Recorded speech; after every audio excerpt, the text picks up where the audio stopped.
Well, good morning, good afternoon, good wherever you are right now, I guess. For me, it's morning. Welcome to our webinar today. Excited to have you all here. Want to do a quick introduction to what we're doing. So, Sean, if you could pull the slides up, that'd be great.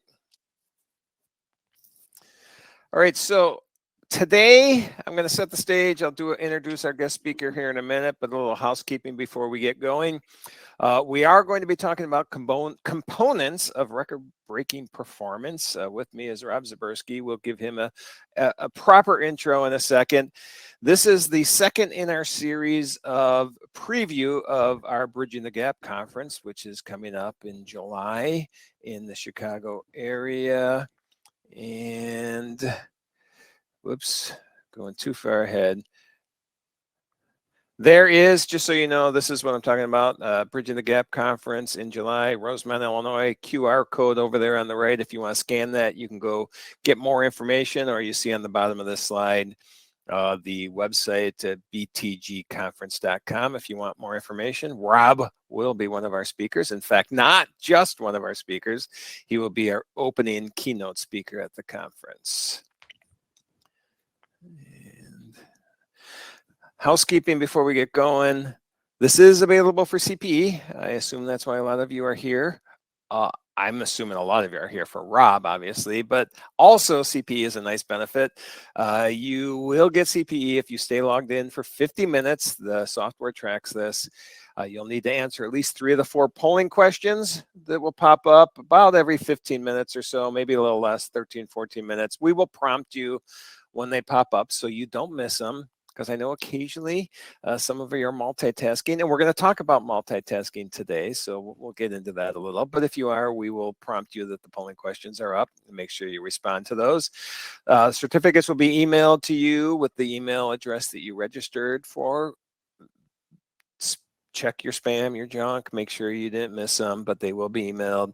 The slides are available in the resources tab online here, and we can email those to you as well. The slides I'm going to be showing are slightly different than the slides you'll have in the resources. We added a couple last second slides, and if you want the version we're showing, we can get that out to you later as well. This will be recorded. It will be on the Tri-Merit YouTube channel. So look for that, and that'll probably even be later today that'll be out there. So keep an eye out. Just a quick discussion about, these webinars we do, free to you, is all supported by Tri-Merit, and Tri-Merit is a specialty tax firm. We deal with tax credits and incentives. We're out there to help the tax advisor bring tax saving opportunities to their clients, be part of the team along with you. So just wanted to let you know that. Before I introduce Rob, just here's me. You probably, if you've been on any of our webinars, you've seen me. Just there's a list of things that I'm involved in. I'm very excited about, doing what I can to help the profession. And then here's Rob, our guest speaker today, or our guest contributor. He and I will probably be going back and forth a little bit. He's the man with the info. And actually, Sean, if you want to put Rob up there too, that'd be great. There he is. Live. I won't lie. I showed up for Rob today. I came. You're here for Rob. You're not here for the CP. Okay. This guy better not suck. Well, that's, so Rob has been on a webinar with me before. He's been on the podcast twice. He spoke at our first or second virtual conference prior to Bridging the Gap, our test runs.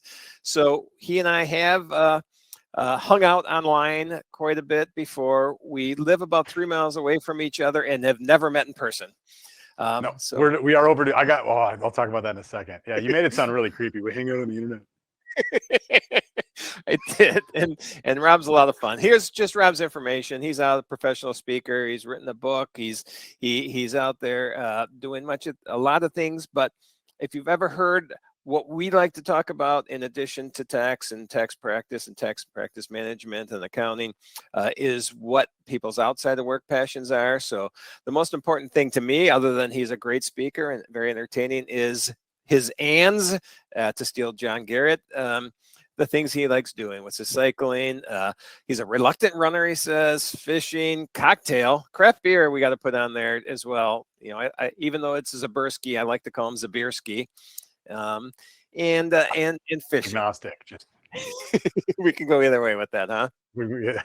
All right. And then, boy, I can't. This new system we're on, I can't move slides as easy as I want. So, Rob, first off, thanks for being here. Anything you wanted to add to the intro before we jump into some things? Well, I was waiting for like the number one question you always ask me. Like, what am I most excited to crack open? Like, what beer do I want to drink next? And that's like, I was fully anticipating this because I was back up in the motherland over the weekend. We were up in Wisconsin last weekend, and I found one of my favorite beers that I thought had been discontinued. Okay. And so I got two of them. One's got your name on it. I got a Satisfaction Jackson from formerly Ale Asylum. Oh, really? Sitting in my beer fridge waiting for you. So Ale Asylum is formally, they changed their name? No, they went out. It's like this is I didn't know that. Qualify for CE, but it's really fun. Like when they left, this other brewery took over, and then Ale Asylum like got real big and then shut down during COVID. And now what's funny is the brewery that took over their old space is now brewing some of the Ale Asylum stuff. Wow. So you can get Hopalicious, you can get Satisfaction Jackson, you can get a bunch of their like really popular good ones. And I was at Woodman's, and I'm like, oh, no way. So all right. Well, see, won't lie to you, the first four disappeared. Crazy. So this is one of the things we'll be talking about today. Make sure that you have self-care and do the things you enjoy doing when you're trying to set these record-breaking performances. So I like it. Anybody that's in Wisconsin knows Ale Asylum, I'm sure. Not as well as they know New Glarus, but I've been there before. It's a great place. All right, let's talk a little bit about why we're doing this webinar today. We should dive into the actual proper content today. Or I can just go pop a beer, either one. But we'll start with this. I am currently in wine country, so I should open a bottle of wine. I'm enjoying Sonoma County right now. So I thought this was a good one, especially technically the beginning of tax season. I know it doesn't feel beginning. It feels like, it's a nonstop tax season, but the fact that Rob's speaking at the conference, that he's going to be talking about things like training your brain for success and all these things that he's so good at doing. One of the things that we do as a profession is that we just get so ingrained in tax season that we forget about doing things maybe as efficient as possible and as smart as possible, and even forgetting about these 4 bullet points we're going to talk about. Be brilliant with the basics, the easy things. Let's figure that out and being present with what we're doing. So I talked to Rob about being on here and what would make sense, and he said, let's talk about the components of record-breaking performance. And I just want to stress that doesn't mean record-breaking performance that means like, okay, instead of working 80 hours a week, we have to work 100 hours a week. That's not how we get to these record-breaking performances. So, Rob, do you want to set the stage on what we're going to be talking about today? No, I think you crushed it. Okay. Yeah, absolutely.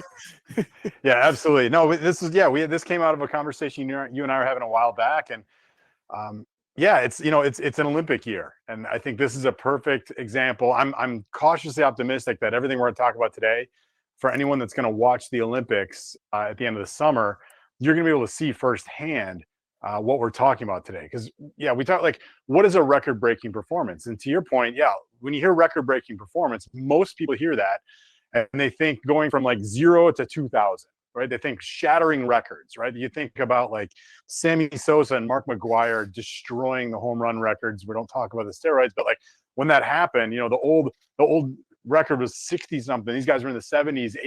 Barry Bonds. It was ridiculous, exponentially greater results, and that's what typically people wrap their head around when it comes to record-breaking performances, right? They talk about because in our world, in the personal and professional development world, people use sexy transformations, right? Let's double your salary. Let's quadruple your income. Let's take months off instead of days off. Which, listen, don't get me wrong.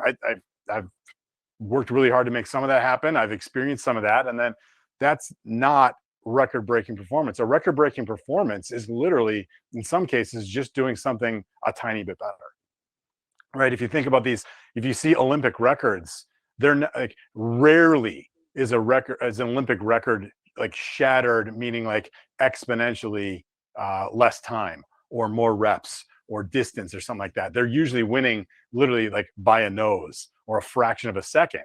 And when they do that, like they get all the accolades, right? They get the medals, they get the recognition, they get the Wheaties box, they get the morning show interviews, right? But but then we question, what does it take to do that, right? Why isn't everybody doing it? And the thing is, like, everybody can. You can create a record-breaking performance. You don't have to be an Olympic athlete. You don't have to be a professional athlete to do this. Like, you can be an average Joe and just implement and do the stuff that we're going to talk about today. And when you consistently do this, we'll talk about this a little bit more at the end, like evaluating yourself and paying attention to where you can improve. How are you now and where do you want to improve? When you do that consistently, you're going to see consistent record-breaking performances. You're going to see that incremental growth, in your income, incremental reduction in unwanted stress. Like, I'm going to call that a record as well. Mm-hmm. So yeah, that's what we mean when we say record-breaking results. We don't necessarily mean exponentially more or less. We just mean making those consistent improvements that over time build up. And there's a whole like nerdy conversation about changing comfort zones. We'll probably talk a little bit about that at the Bridging the Gap conference, but that's fundamentally what we're talking about today. All right, awesome. And then we have slides on each of these 4 components. So you just let me know if you want me to move these forward, because you're in charge now. Okay. Will you please bring up the first slide? Well, thank you for asking. So yeah, there's 4. Yeah. So when we talk about record-breaking performances and where this comes from, I should probably back up. I've had the privilege of being a personal coach. I know that I think I got a handful of clients on the call today. So if you folks are in my world, it's awesome. Thanks for joining us. Thanks for supporting everything we're doing here at Tri-Merit, even though most of you probably have no idea what Tri-Merit is. Oh, it's good stuff. But I mean, I've had the privilege of working in a ton of different industries. I've done a bunch of work in the accounting world. I do a ton of work in financial services. I worked with dentists. I worked with landscape contractors, landscape architects, hospitality groups. It's run the gamut. I mean, when I worked in Wisconsin, I worked with a bowl semen sales guys and gals. I mean, that was a weird meeting, but it doesn't matter. Like, the reason I tell you this is there's common denominators of these record-breaking performances. So there's really, when we look across at the decades of work that we've done with clients, especially the ones who are consistently operating and performing and producing at the top of their game, there's 4 components that go into any record-breaking performance. So those 4 components are brilliant with the basics, fully present, energizing goals, and aggressive mental care. So I really just want to explain what these are, help you understand what goes into these. As I'm discussing these with you, I want you to be thinking about how well you're doing in each category, because there will be an opportunity to grade yourself at the end of the session today. So yeah, Randy, if you want to just pull up that next slide, which I think has all 4 of them, I think it should have brilliant with the basics. Just kind of want to talk about what this is. And before we do that, Rob, I want us to go to the first polling question just to make sure we get that out of the way. I figure in between slides. So I just want everybody to know, if you are multitasking, which is Rob's going to tell you probably why multitasking may not be the best opportunity for you, I want you to know that poll's up, and I need you to start answering the questions right now.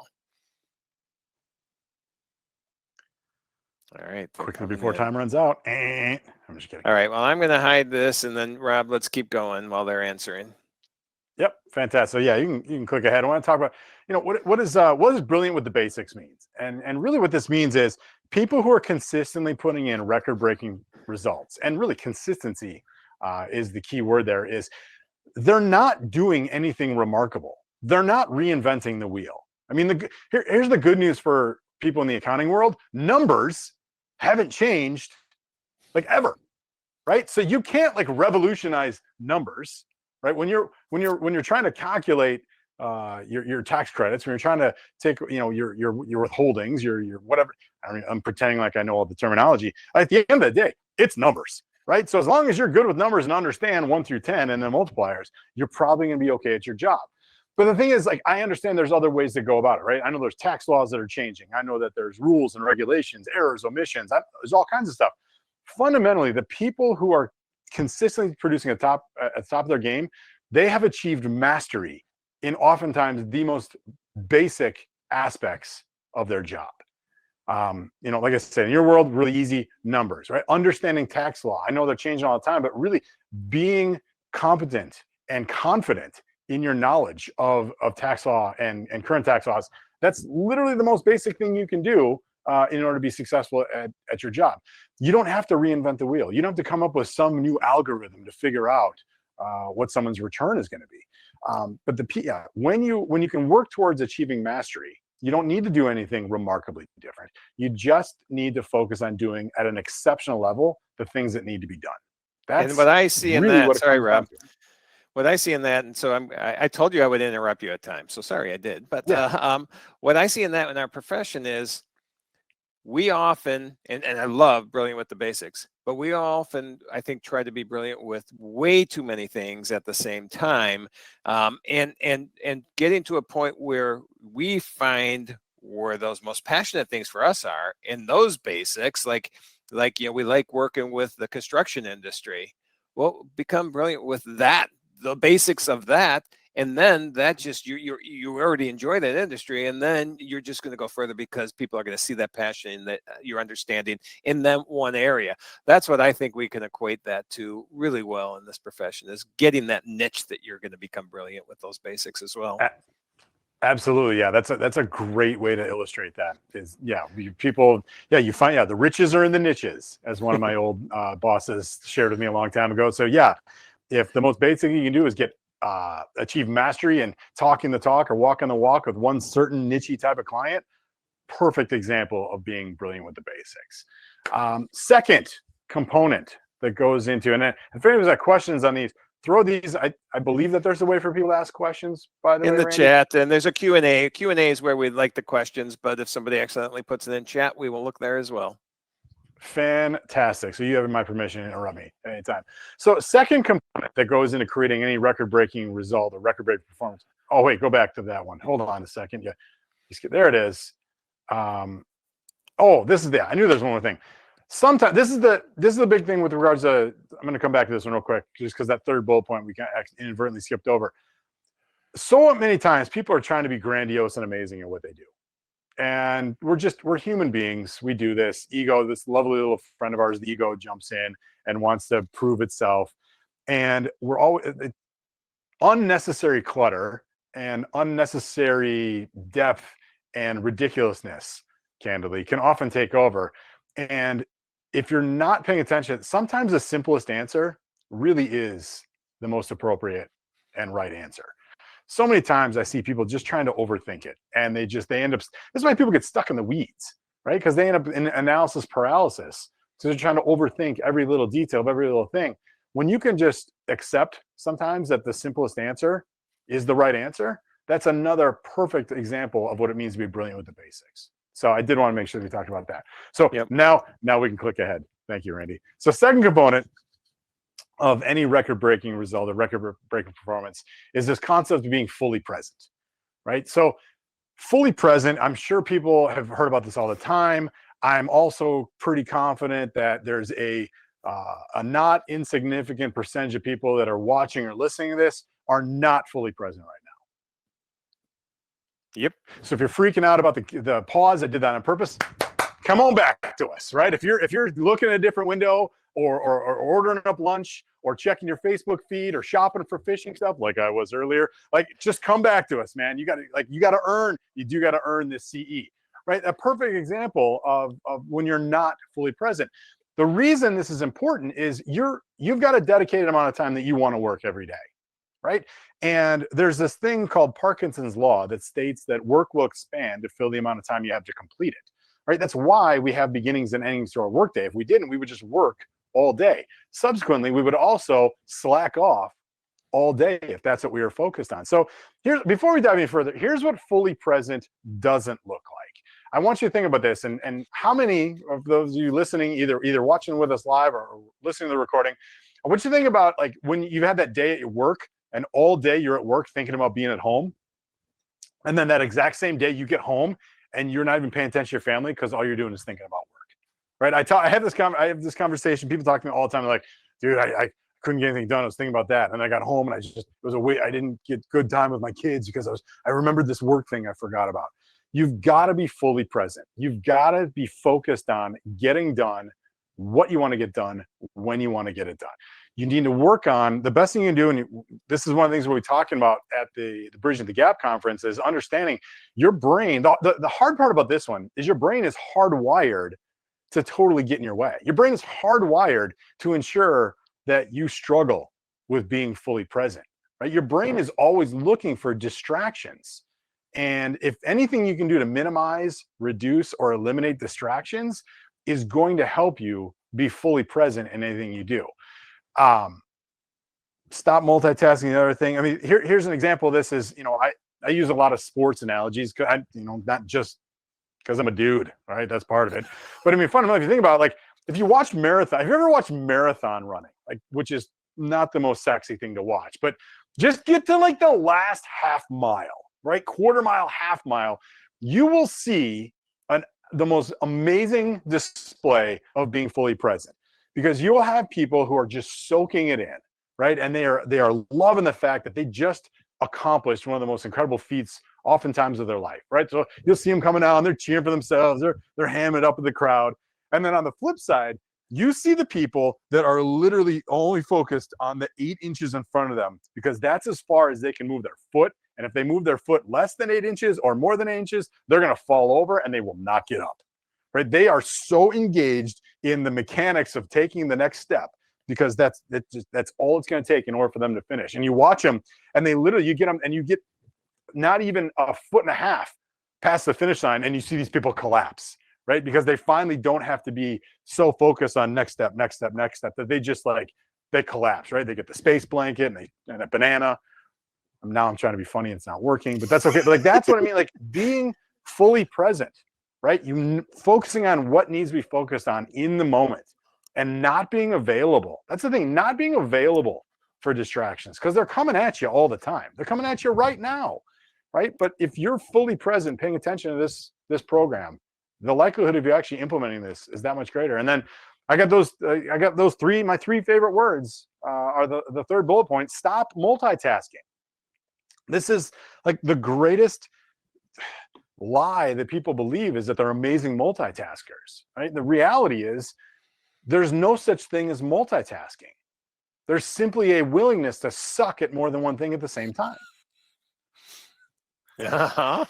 Now, some of you are driving and listening and you're like, oh, what? I'm doing that right now. I'm not, what? And it's not an attack, but just the reality is there is no such thing as multitasking, right? Okay, yes, there's like walking and chewing gum. They're driving and listening or driving and talking. I get that, right? But when it comes to accomplishing things of value, when it comes to doing the things that would qualify as record-breaking performances, you can't do that, right? You can't bowl a strike and kick the winning field goal at the same time.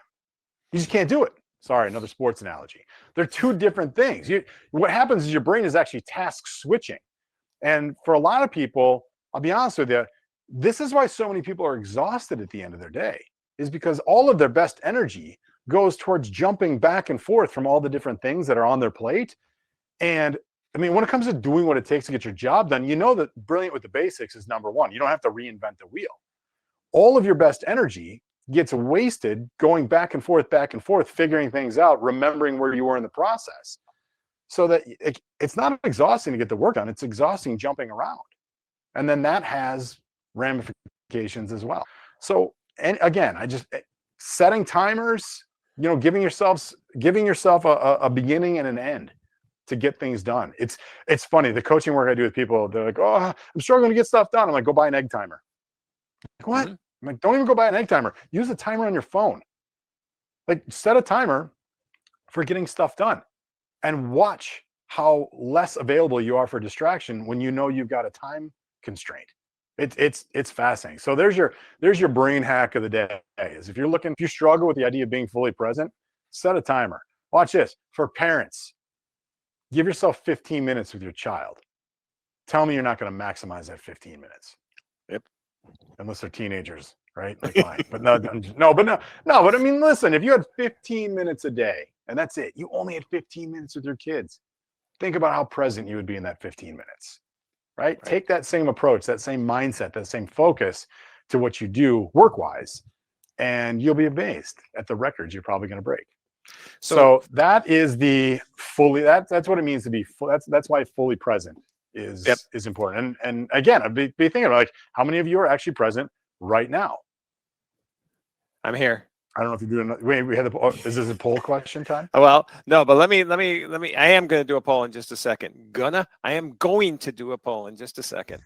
So I love this one. It's similar to things that I talk about in my mental health presentations as well. Is just time management falls into this, because, and I don't know the numbers. I should know this. Maybe you do it, but when you do get distracted, and you mentioned it, your brain going back and forth from one thing to the other, you lose, like, 20 minutes getting back onto the task that you were working on or something like that. You do that 3 times a day, you just lost an hour. Yep.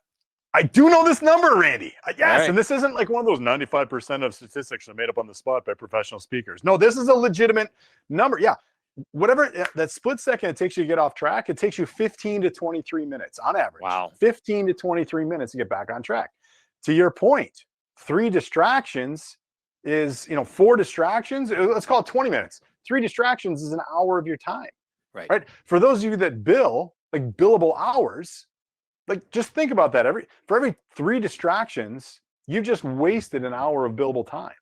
Right. And those add up over time.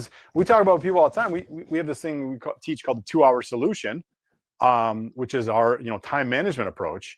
And what we tell people is, look, you use this, you're going to find 10 extra hours that you didn't even know you had. Right. And spoiler alert, that 10 hours is just not wasting time from getting off track. It's just being purposeful and on track and present in everything you do. That's where most of those 10 hours come from. Yep. And then in tax season, if you could get 10 hours back during a week, I mean, that's time you get to go spend with that. You get to increase that 15 minutes with your family to, an hour plus a day rather than 15 minutes plus a day. It's important. And that we so often, just react during tax season rather than focus and being fully present. That's something that I think is huge to think about when we're in this busy time right now. Absolutely. All right, next. So let's keep rocking now, unless it's poll time. Oh yeah, let's do a poll. Good. Wow, look at you being the moderator. Nice job. All right, Sean. Not my first trip to the rodeo, my good man. Sean, if we can put that next polling question up. And these answers are very, very easy. I don't think I told you this at the beginning. Let us know, are you here?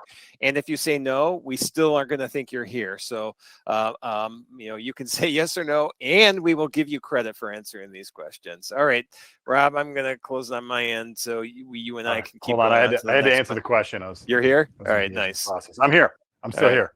Nice. All right. Third component that goes into creating record-breaking results is having energizing goals. And this is a huge one. I got to clear some stuff out here. This is a big part of what we do in our one-on-one coaching work, is helping people understand what it means to create and anchor to properly structured, brain-friendly, energizing goals. We could do an entire hour. I could probably do 6 hours on goal setting. We're not going to do that today. I'm going to hit you with the highlights. There's understanding that and energizing, like, people watching or listening, you probably had goals that did the opposite, right? You've probably had goals that stressed you out more, right? The boss man or boss lady says, hey, get this done by this time, right? Your goal is to get this done, or your goal is to get this many done, and it stresses you out.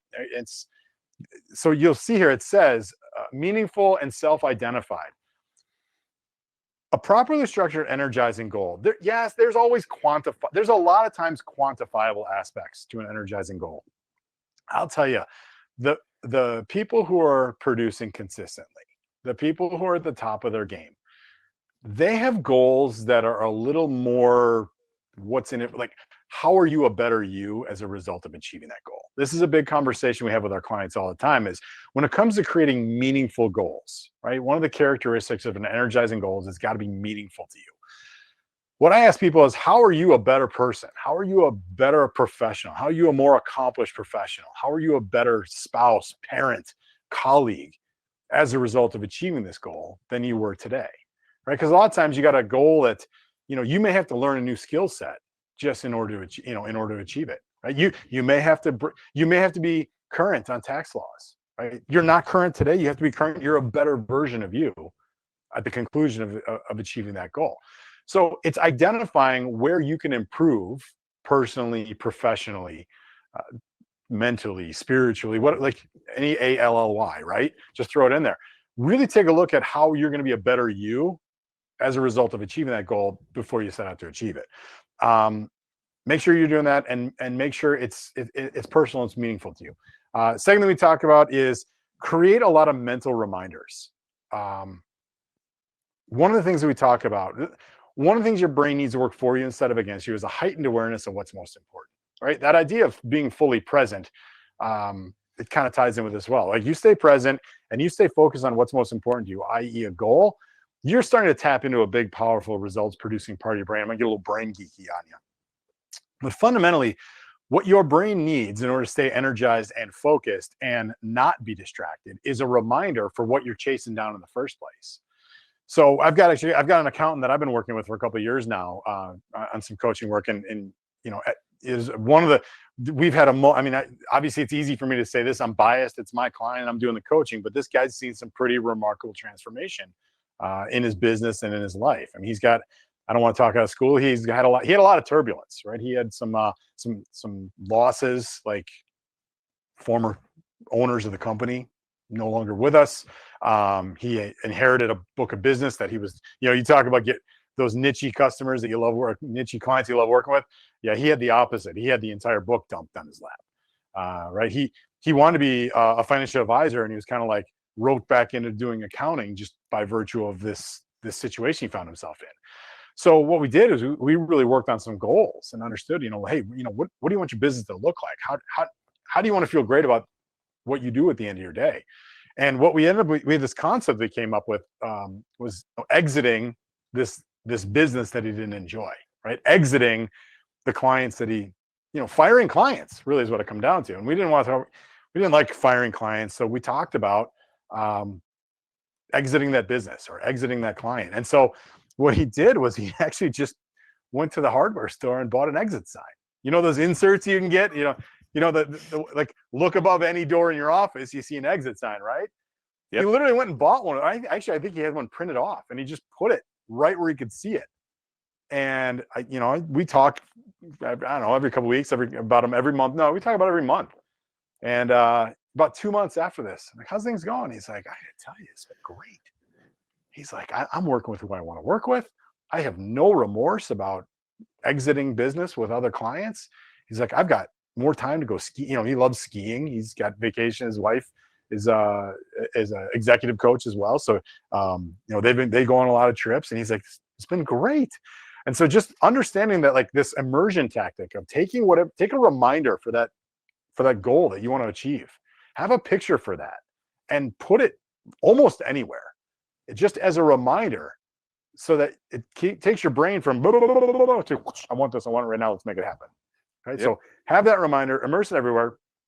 And then finally, this is the big thing when it comes to energizing goals. This is probably one of, if not the biggest disconnect that I come across in the professionals I work with, is understanding and acknowledging tasks versus goals versus dreams. And it's fascinating, and then it's not. How many people, when they don't have a properly structured energizing goal, how many people chase tasks instead of chasing goals?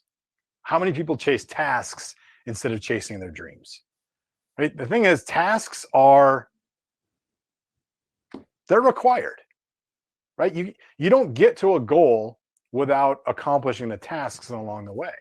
But when you're only focused on your tasks, I'll tell you right now, you are going to work your tail off, and you're going to consistently come up short instead of consistently break records. You think about like that, 1 or 2 more is a record, right? 1 or 2 less, you're going to consistently come up 1 or 2 less every time when you're only focused on tasks. And so it can be tough for people as they're kind of getting into this world and learning how to structure things in a proper, brain-friendly, energizing way. It's easy to focus on the tasks, because tasks always they're the low-hanging fruit. They've got a high instant gratification factor, right? Tasks are the things it's really easy. I'll just bang that out real quick, right? Well, banging that out real quick is not a goal. That's literally just, it's a tasky thing. It's got to get done. It's got to get done now, but it doesn't really, the only fulfillment it gives you is this false sense of accomplishment. And so what happens is, people do tasky stuff all day, and then at the end, their brains are they're exhausted because their brains are like, man, they're the big powerful subconscious part of their mind, their goals are going, man, you did nothing to support me. Where's the love, mama? Where's the love, dude? Come on. You spent all this energy on this stuff. How about the stuff that matters? So again, like, tasks are small too. There's all kinds of cheesy motivational stuff about, you don't set big enough goals. What was that? Aim for the stars, land on the moon, right? That kind of stuff, right? So just pay attention and understand tasks. And there's a whole series of shameless self-promotion.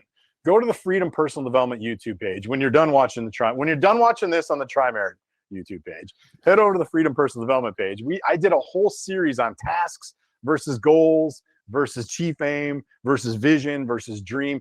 Understand what you're focused on and what is really motivating you and inspiring you. That'll move you away from exhausted and frustrated at the end of your day to energized and actually moving in the right direction. And when you're focused on the right things, it's amazing how much easier it is to achieve that goals, which more often than not end up being on the way to those consistent and record-breaking results.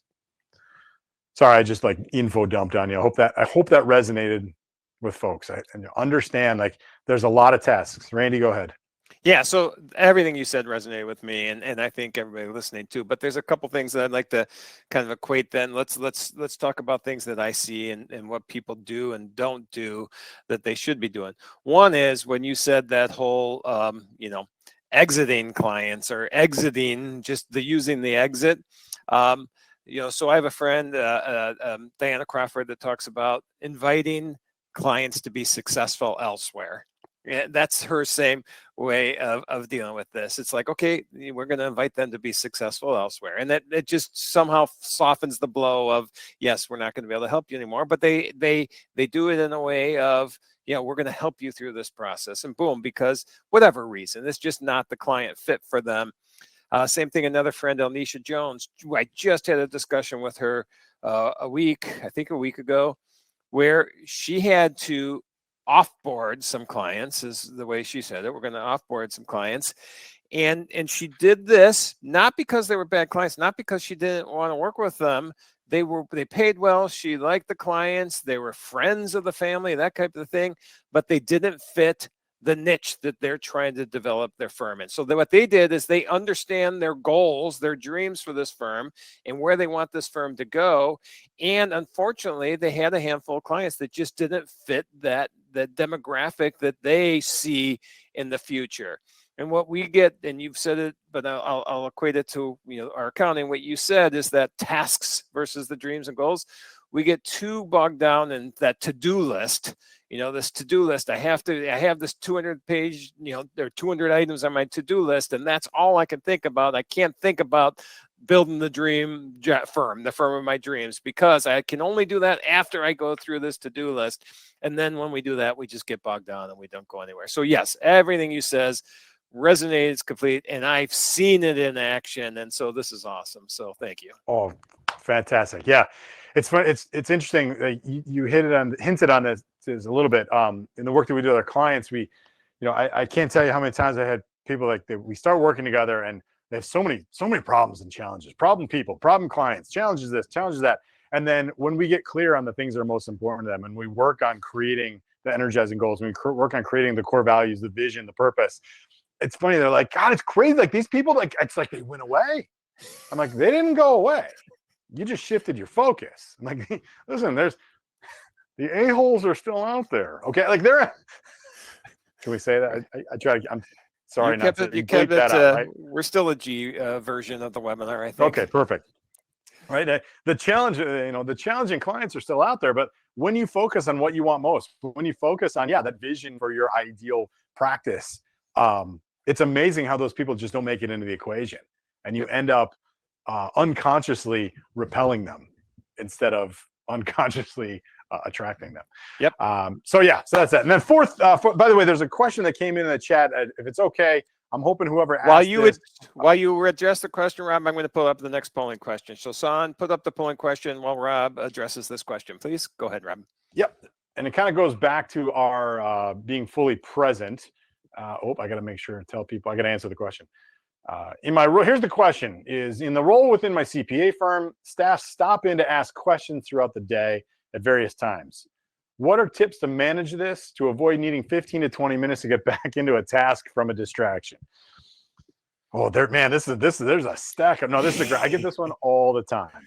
And really, okay, I'm not going to launch into a whole time management lesson because there is no such thing as time management. It's energy and focus management. And what happens is my two favorite words in productivity are willingness and availability. And if whoever this is a fantastic question. So if whomever asked this is still on, I thank you and I hope you're listening. You have my permission to decide when you are available and what you are and are not willing to do. You get to decide I'm available to take questions or I'm unavailable, and I'm willing to help you out with this or I'm not. One of the things that we teach through our program called the 2-Hour Solution, which if you go to Freedom Personal Development, you can download our Fast Guide to Focus, which teaches this. What I recommend, but here's the tactical fix for this. Set up what I call flex time or office hours, and just set up 1 or 2 times, I don't know, a day, a week, whatever, where you're available to be interrupted or you're available for those questions and you're willing to answer them. And if somebody comes to your desk outside of that time, you can just politely explain to them, I'm not available for this right now, but I am available at 2 o'clock or whatever your flex time, monkey feeding time is, I like to call it. And so that's like, it's a tactical thing, but it's like, some people go, oh, I can't do that. I don't want to be rude. Well, you're being rude to yourself when you're allowing yourself to be interrupted and distracted. When you're not setting yourself up in a way that's going to allow you to get your job done, get stuff done, achieve your record-breaking results to keep within the theme of the program today. You're disrespecting yourself. Until you respect your calendar, you can't expect anyone else to. So set aside those times when you're available to talk to people and when you're willing to help them out. I have one client, she's fantastic. We got into this. She's like, I love it. I love it. I love it. I do it. She's like, she was very much I don't want to be rude. I'm struggling because she's kind of a key, she was one of the key stakeholders at their firm. And so what she ended up doing was she went to I don't even know where she got this thing, but it was a stoplight. It was a remote controlled stoplight. And she put it on her door. And when she was available, it got turned to green. Right. And if she only used the green and the red, and if she was not available, she flipped it to red. And so people would knock on her door, and she would be like, she would just point. She would just point to the red. She's like, it's red time. The red light. You can't talk. When a green light, people are like, can I knock? They're like, are you available? She's like, the light's green. Come on in. And she said it took about 3 or 4 days before people kind of got comfortable with it. She's like, but about 2 weeks later, she's like, this thing has changed my life. So you may want to try the stoplight thing, but you may just want to start with carving out little chunks of time on your calendar for when you are and are not available. Yep, I agree with that completely. It's, set focus time on your calendar. Everybody knows it. Set boundaries. We sometimes we're not great at setting boundaries with our clients. We need to set boundaries with our clients. We have to also do that with the people we work with, because you need that focus time where you can get those high brain power function, projects done and without interruption. Because if you lose that time, like Rob was already saying, you lose 15 to 23 minutes every time you get distracted. We just don't want it. So you just need to set the boundaries. If you let everybody know it's not being rude, it is. I agree with Rob completely. All right, let's move on. We got about 15 minutes max left. Oh, we're in the home stretch here, folks. This is good. It's just getting good. All right. Fourth component of a record-breaking performance is aggressive mental care. Aggressive. Ooh, you got me on this one. All right, nice. I know. Like I can see the hairs in the back of you're tingling in places you didn't know you had places, Randy. I know when I say stuff like this, you love it. Aggressive mental care. I'm going to tell you right now, this topic, this thing I'm talking about right now is the stuff that gets way too much lip service. It's the stuff that guys like me I won't lie to you. I hope that everyone on this session that isn't already signed up for the Bridging the Gap conference signs up. Like, you're allowed to multitask only if you're signing up for Bridge the Gap while we're doing this program. That's the only thing I'm going to allow. But I'm going to tell you right now, we are going to kick things off at 8 o'clock on a Monday morning with an aggressive mental care component, right? This is the stuff you go to conferences, you go to events, there's somebody on stage. They're usually like older than me and whiter than me, and they're telling you about positive mental attitude, right? This is the thing. We're going to stop treating this like hippy dippy woo woo. We're going to stop treating this like lip service, and we're going to start doing this. This is the difference maker, right? You can have the best, most energizing goals. You can have a calendar that is dialed down to the minute, right? You can be exceptional and have achieved mastery in all the little things that it takes to do your job. But your brain is hardwired to focus on negativity, urgency, and complacency. And if you are not actively managing that on a daily basis, you'll fail. You'll fail. You'll fail to set and break records. You'll fail to get stuff done on time. You'll fail to foster great relationships. You'll fail to keep yourself in shape and feeling good about things. And the thing is, like, your brain gets into the spiraling vortex of death real quick. Like, see how quickly I did it in the storytelling. Like, the thing I understand is you've got to be aggressively taking care of your mental game. You got to get and stay on top of your mental game, right? So what does that mean? That means talking to yourself instead of listening to yourself. That means getting really clear on what's most important to you and why. That means paying attention to the questions you ask yourself. That means paying attention to your input sources, right? Garbage in, garbage out. You've heard that before. But pay attention to what you watch, what you read, what you listen to. Pay attention to, like, I do this program from time to time, and one of my favorite examples to use is, like, I love the show Eastbound and Down on HBO. It's an older show. I don't know if anybody's seen it. It's got Danny McBride. It's hilarious. Anytime I can talk about this, there's somebody in the room, they're like, oh, that show's awesome. And then I can only watch like 1 or 2 episodes because they use more F sharps than a concert in this show, right? It just, it wears on you, man. You got to pay attention to what you watch, what you read, what you listen to. Like, the news never makes it on for more than 7 minutes in my house. Like, I'll watch 7 minutes of it, and then I'm off to something else, right? You pay attention. You know, where do you get your information from? This impacts your mental game, right? Pay attention to the people you surround yourself with. This is a big one. I got teenage kids, right? So when they tell me they want to go out, listen to this and tell me if this sounds accurate. There's like a couple of key questions that get asked, right? Where are you going? How long are you going to be out? And Randy, help me out. You know this question. What's the third question that always gets asked? Where are you going, or who you with? Where are you going? Yeah. When are you coming back? Yeah. And I'm on the spot. Who you with? That's the one. That's totally the one. All right. You know, you've got to, you're always asking who you're going to be with, because you know that who your kids surround themselves with impacts the behavior, what they do, how they act. Like, we had a guy once, I'll never forget this. He's like, yeah, I asked that question. It's only so I can understand and anticipate how much trouble my kid is going to get in. Right? So pay attention to those input sources, what you watch, what you read, what you listen to, the people you surround yourself with, right? Invest in yourself. This is going to sound silly. Invest in yourself.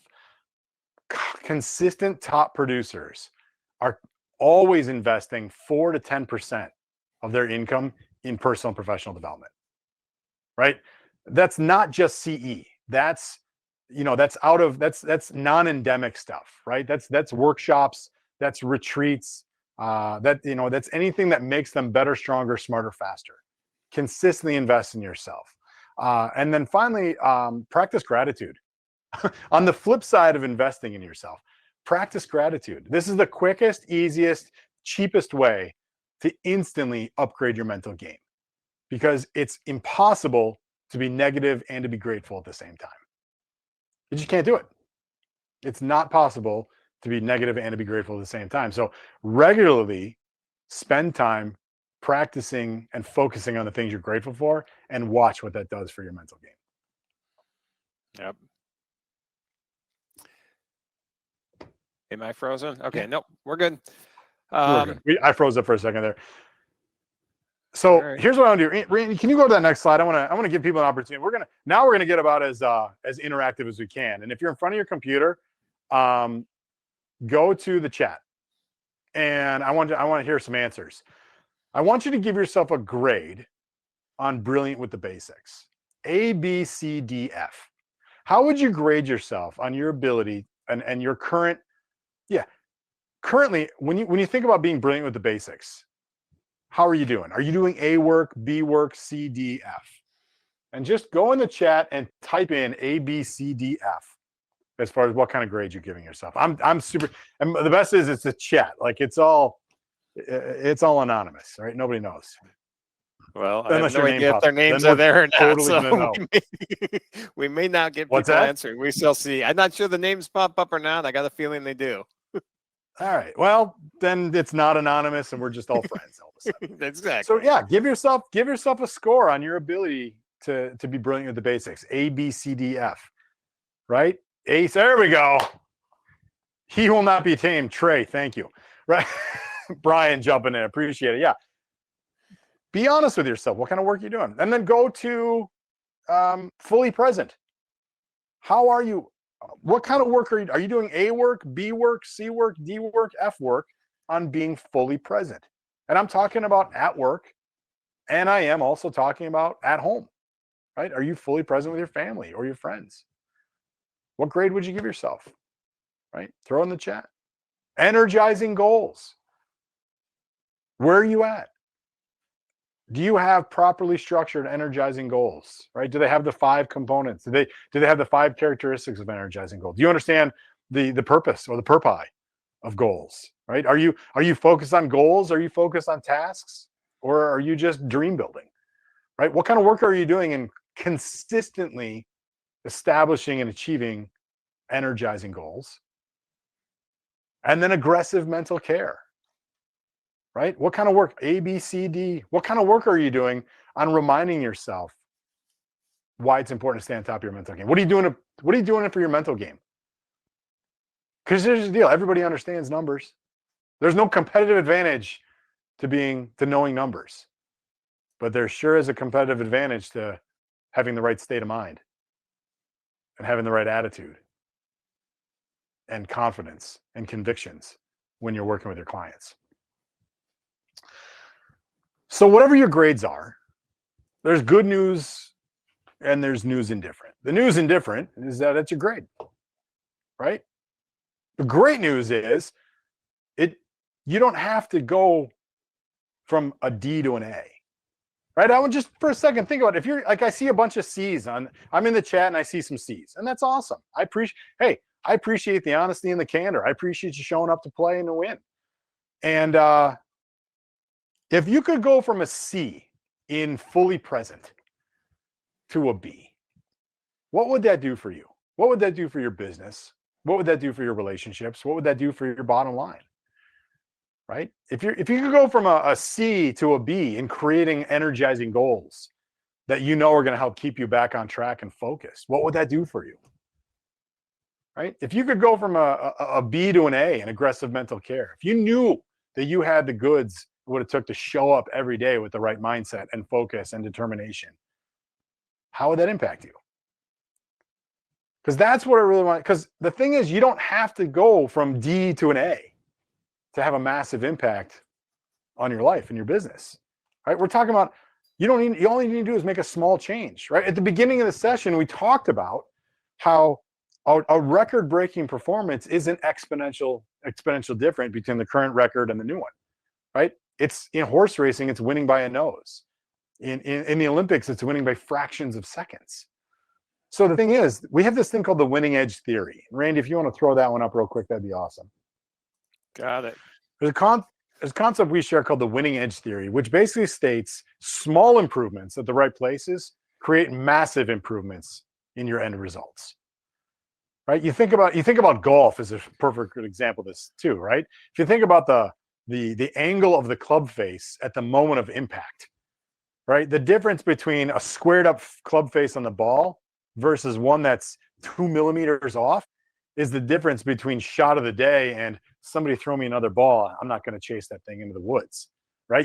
So you don't have to make massive improvements. A small change, a small improvement at the right time in the right place has a massive impact on your end result. So remember that. So what I'd encourage you to do is think about where you can improve incrementally in being brilliant with the basics. Where can you improve incrementally in being fully present? Where can you improve incrementally in setting energizing goals?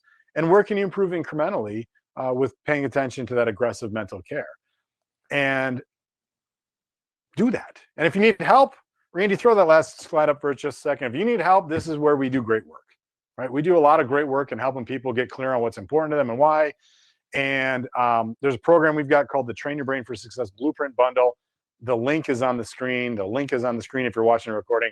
Just go check that out. I'm not gonna spend time talking about that, but I'll tell you a great first step is to come join us at the Bridging the Gap conference, because we're gonna talk about aggressive mental care.